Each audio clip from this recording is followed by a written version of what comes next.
Welcome to USA Green Card Approved, your trusted guide to U.S. immigration success. Looking to get a U.S. green card? Whether you're applying through family, work, as an international student, a religious worker, or as a victim of abuse under VAWA, we share clear information, real stories, and step-by-step help made for you. We simplify the process and equip you with information approval of your green card. Subscribe now. Your journey starts here. Hello everyone, welcome to my YouTube channel, US Green Card Approved, a channel that provides you immigration information for your transformation. My name is Gertrude Noah. I am a licensed immigration attorney and I represent clients within and outside the United States. Today I will be talking about the EB-1A green card pathway. Now, the EB-1A green card pathway is a fantastic pathway for high achievers. So if you are high achievers and you're looking up to level up when it comes to your immigration journey, then this might be a very good fit for you. So listen through, share this video, and if you haven't subscribed, what are you waiting for? If you are thinking of leveling up your green card journey, this is a channel where you can get the right information that will actually take you to the immigration finish line. So without further ado, let's get to our topic for today, which is what is the EB-1A green card? So the EB-1A green card, like I said, is a US green card category that is for individuals who are considered high achievers. These are individuals who have gotten to the top of their field and individuals who are truly extraordinary in their ability. Now, what are the key advantages of this visa? Number one, you do not need an employer. Guys, getting an employer to file for you is somewhat very challenging. And this means that you can take your own destiny in your own hands. You can decide to do it at your own time, of course, within time frame, especially if you're an international student, right? But essentially what I'm saying is that you do not need an employer to do this process for you. You do not need the labor certification. That does take quite a number of months to get through with labor certifications. Also, you can fast track this pathway. In other words, you can seek for premium processing when you are applying for this green card category, and that will really fast track the journey. One of my clients used this pathway, and within, I think, about 19 days, her EB-1A petition was approved. And let me tell you, when we're talking about premium processing, this becomes very, very important for those that are fighting for time. If your time here is very limited, you're going to run out of status, you want to look into the EB-1A and also the concept of premium processing. So with premium processing, let me just throw this disclaimer. Premium processing doesn't mean that your case is going to be approved. It just means that your case will be dealt with in an expeditious way. There will be quick adjudication within 45 days. You should be able to get a decision. You might get an RFE, you might get a denial, you might get an approval. So premium processing does not equate to an approval. That's something people need to know. And the EB-1A is available to professionals, researchers in the field of medicine, science, engineering, arts, education, etc. Okay? And it leads to green card. That is a no-brainer, right? It's a green card pathway. So it does lead to green card and citizenship ultimately of the United States, which is beautiful, which is amazing and very important. Now, the question is, how do you qualify for this? This is a very important question because when it comes to the world of immigration, one thing I can tell you is that I've been doing this for many years. Every benefit comes with the eligibility criteria. You don't just wake up one morning and make an application. You need to know what it entails. What is the criteria? What is the eligibility criteria? What do I have to have in order to make this application? That is very, very important for you to know. And that's why I'm giving you this information. Now, to qualify, you must demonstrate that you're a person of extraordinary ability. What does that mean? What does extraordinary ability mean? Thank God the regulations really, give us the details, because what I may define as extraordinary ability may not be what somebody else may define as extraordinary ability. So we still have to look at the regulations to know what the requirements. So you have to show 3 out of 10 regulatory requirements. You also have to show that you intend to enter the United States to continue working in the area of your extraordinary ability, and then you have to also show that your work will substantially benefit the United States. These are 3 things that you have to show. Number 1, a person of extraordinary ability. Number 2, you intend to come to the United States to work in the area of extraordinary ability. And number 3, your work, your endeavor will substantially benefit the United States. So in order to show number 1, extraordinary ability, you can show 3 out of these 10 things, and I'm going to go over them. Number 1, you have to show that you have major international recognized prizes or award. Okay, you have to show you are a member in an organization requiring outstanding achievements. You have to show published materials about you. You also have to show that you have judged the work of others. You have to show that you have made contributions to your field that is of major significance through your research. You also show that you have authored scholarly articles. You have to show, if you're in the arts, that your work has been displayed in major places like art galleries or film festivals. Also, you also have to show that you have, held a leading or critical role in a distinguished organization.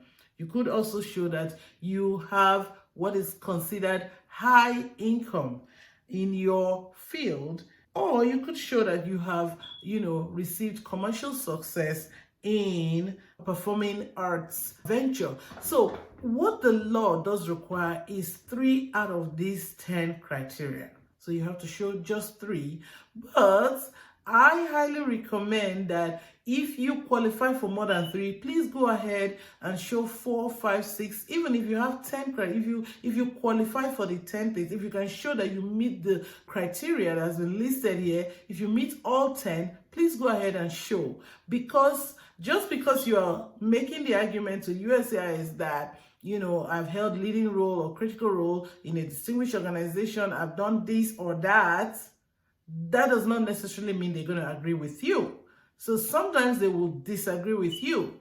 And if they disagree with you, they will say you haven't met the criteria. Okay, so in that case, that's out of the window. And if they keep shooting you down, and you go less than 3, then you haven't shown that you're a person of extraordinary ability. So you really want to put your best foot forward. You really want to make a very strong argument. And by the way, guys, every one of these things I'm listing, they are very deep. They are very deep. So I'm not like delving into them in depth right now. I'm just listing them. Okay, so once you have shown you have 3 out of these, you also have to do your merits argument, where you're looking at your top-notch evidence to point and show the USCIS that indeed you are a person of extraordinary ability. Because it's not enough to show that, oh, I have high income, I'm in a very top-notch organization that requires outstanding membership, or I have articles, my work is displayed in a film festival, or I have 3 out of 10. That does not necessarily mean you are extraordinary. You have to take one more step. You have to take one more step to show that indeed you are extraordinary by virtue of these requirements. In that case, you have to look at your evidence and how indeed they make you to be extraordinary. This is very important. I'm telling you, extremely important. So you have to do a 2-step analysis when it comes to showing that you are a person of extraordinary ability. Once you have done that, do not stop there. You have to go to the next point, which is to show that you intend to come into the United States to work in that field. Do you understand? And that is something you can show by your letter of intent, your future plan, how you plan to execute this work here in the United States, okay? Also, you have to show that your work is substantially going to benefit the United States. That's very, very important. And in doing that, you have to show prior projects, proven track records, letter of recommendation, how your work is truly going to benefit the United States. So once you have been able to meet all these regulatory requirements, explain them in your petition letter, you fill out the form, and then you pay the filing fees, and then you package everything to the right immigration office. Guys, you heard me when I said to the right immigration office, because if you send it to the wrong immigration office, guess what? Your package will be sent back to you. They will not help you to send it to office B because you made a mistake and you sent it to office A. They don't do that. They're going to reject it and send it back to you. Now, once you have sent in your application and it's been received, you have to wait. The problem with a lot of people is that they don't want to wait. But in the world of immigration, waiting is a virtue, right? You don't want to wait forever, but the truth is that you're going to have to wait. You have to give them time to make a decision on your case. And keep in mind that you're not the only one applying. Tons of people, millions of people, thousands of people all over the world are making application to USCIS. So you really have to allow them to take their time to process your case. If you're in a hurry, of course, you can get into the premium processing mode, which is only applicable to the petition side. You cannot use premium processing for the green card side of the application. So the timelines, what are the timelines? Again, I can tell you about my experience, but don't go by my experience. Like I told you, I had a material science engineer who got his green card within about 7 months using the EB-1A category. And like I told you about the biomedical expert who got her petition, just the petition side, approved within 19 days using the premium processing pathway. So typically, without premium processing, the petition side, the I-140 side may take about I think 6 to 10 months, and then the US green card sites should take about 6 to 12 months. So essentially, you want to budget 24 months for this process, okay?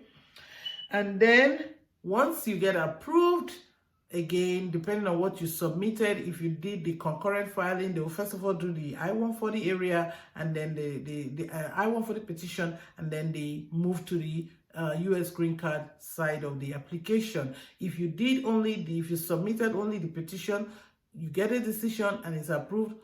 That is amazing. That is beautiful. That is joyous. It shows you're on your path to the US green card. Guys, this EB-1A, is a beautiful pathway. So if you have not thought about it, please consider it. It's especially good for researchers, international students, PhD holders, master's degree holders. Listen, you don't even have to have a degree to apply for the EB-1A. The law does not say you must have a degree. So if you think you are a candidate for this pathway, feel free to go to my website right now, go-attorney.com, schedule an appointment where we can sit down with you, and we're going to tell you whether you meet the requirement. And listen, even if you don't meet the requirement, we can tell you what you can do to meet the requirements. Also, you can give us a call, 212-516-8137. My office is in Manhattan. I'm willing to help you in this journey. Listen, this is not just about paperwork. It is a journey, and you can be successful in this journey if you level up by getting the right information. Thank you very much. Feel free again to subscribe to this channel. Also, hit that notification bell so that when we record new videos, you will be first to receive the notification. I look forward to seeing you some other time. Thank you.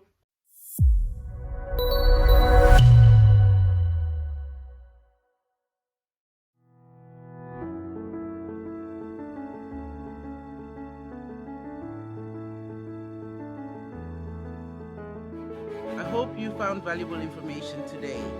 At the Law Office of Gertrude Oniwoha, we are committed to providing you with clear, useful information to help you on your immigration journey.